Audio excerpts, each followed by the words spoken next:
বয়স 22, ওনার দ্বিতীয় বর্ষের ছাত্র, পড়ালেখার পাশাপাশি জব করে নিজের খরচ চালাতে পারি। একটা মেয়েকে পছন্দ করি, তাকে বিয়ে করতে চাই, কিন্তু বাবা মাকে অনেক বললেও রাজি হয় না। তাদের কথা লেখাপড়া আগে শেষ হোক, আমি যোগাযোগ যদি রাখি মেয়ের সাথে, তাহলে আমার পিতা মাতাও কি গুনাহের ভাগীদার হবে কিনা? ভাইরা আমার, এই পরিমাণ প্রশ্ন এই রিলেটেড, এটা সাইফুল্লাহ ভাই বাইসা দিয়ে দিছেন মানে ভালো প্রশ্নই দিছেন, আমি ভাইকে দোষ দিচ্ছি না। আমি বলতেছি এরকম প্রশ্ন 20টা আসলে একটার উত্তর দেওয়া লাগে।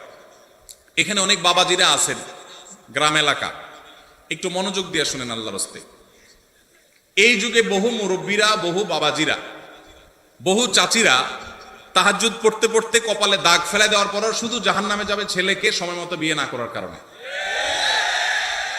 আল্লাহ তাআলা কোরআনে কারিমে বলেছেন, ওয়া আনকিহুল আয়ামা মিনকুম ওয়াস-সালিহিনা মিন ইবাদিকুম ওয়া ইমামিকুম ইয়াকুম ফুকারা আয়ুগনিহিমুল্লাহু মিন ফাদলিহি। ভালো করে শুনে রাখেন আয়াতটা। আল্লাহ বলেছেন, তোমরা তোমাদের অধীনস্থদেরকে বিবাহ শাদী দাও, উপযুক্ত হওয়ার পর তাদেরকে বিবাহ শাদী করাও।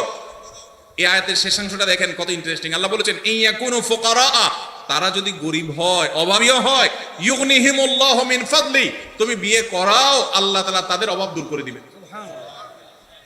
এরপরও যদি বাপমারা, চাচা চাচিরা, আপনারা যদি ছেলে মেয়েদেরকে হাইকোর্ট দেখান সকাল বিকাল, যদি বলেন যে পায়ের উপরে দাঁড়াও, নিজের পায়ের উপরে দাঁড়াও, ছেলে কি আরেকজনের পায়ে দাঁড়ায় রয়েছে নাকি? তার নিজের পায়ে দাঁড়ায় আছে সে।